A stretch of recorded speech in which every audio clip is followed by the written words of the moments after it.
यदि परम सौभाग्य की यदि प्राप्ति हो रही हो, तो यह दुर्लभ संयोग हमारे आप सभी के जीवन में प्राप्त तब होता है जब वह दुर्लभ संयोग को प्राप्त कराने वाला स्वयं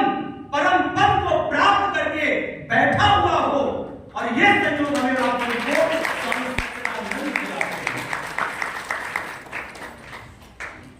हमारा और आप सभी का जुड़ाव किसी सामान्य साधु, संत, महात्मा, धर्माचार्य, शंकराचार्य, महामंडलेश्वर इनसे नहीं है। हमें और आप सभी को जुड़ने का सौभाग्य ऋषियों के सिरमौर, जिनके नख पर त्रिवेणी वास करती है, जिनके चरणों पर ब्रह्मा, विष्णु, महेश की सदैव नतमस्तक रहते हैं, ऐसे सिद्धाश्रम के वासी स्वामी सच्चिदानंद के पावन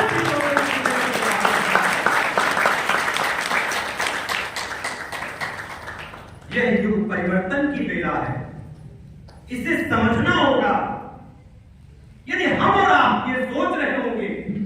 कि सामान्य पात्रता को लेकर के, सामान्य प्रयास को लेकर के, सामान्य सोच और विचारधारा को अपना करके हम इस यात्रा को तय कर पाएंगे, तो यह गलतफहमी हमें और आप सभी को अपने मन मस्तिष्क से जितना जल्दी हो सके उतना जल्दी इसको निकाल करके फेंकना होगा।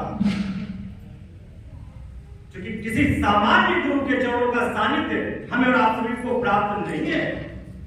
किसी सामान्य ऊर्जा के स्तर को भी हम और आप सभी प्राप्त नहीं कर रहे हैं।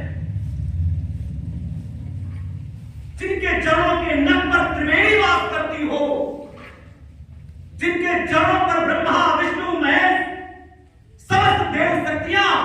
सदैव नतमस्तक रहती हो,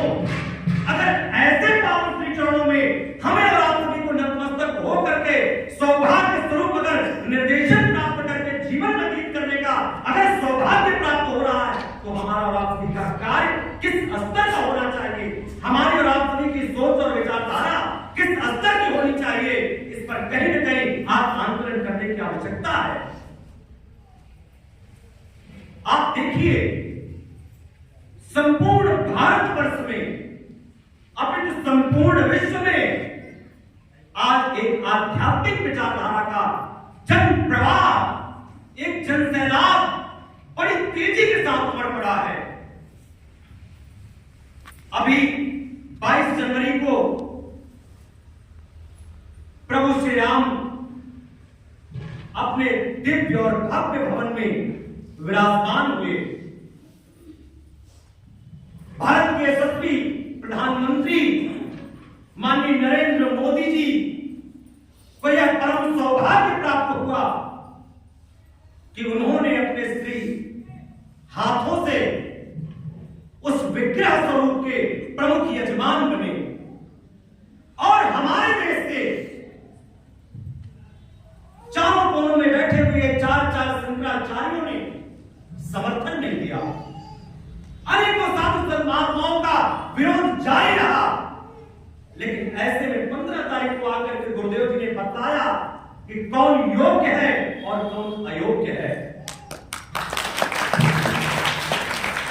यह कर्म प्रधान सृष्टि है। जो व्यक्ति कर्म को प्रधानता देता हुआ धर्म को अपने सिर माथे पर बैठा करके चलेगा, निश्चित रूप से भगवान श्री राम उसी के हाथों अपने विज्ञान स्वरूप के लिए अपने दिव्य भवन में प्रवेश करेंगे।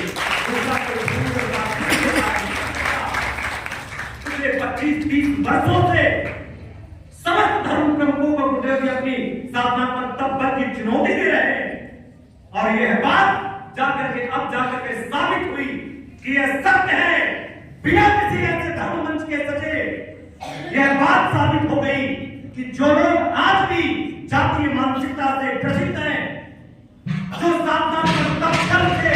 जो आम जनमानस की भावनाओं को भी नहीं समझ पा रहे, समाज का इतने बड़े वर्ग का नेतृत्व करने वाले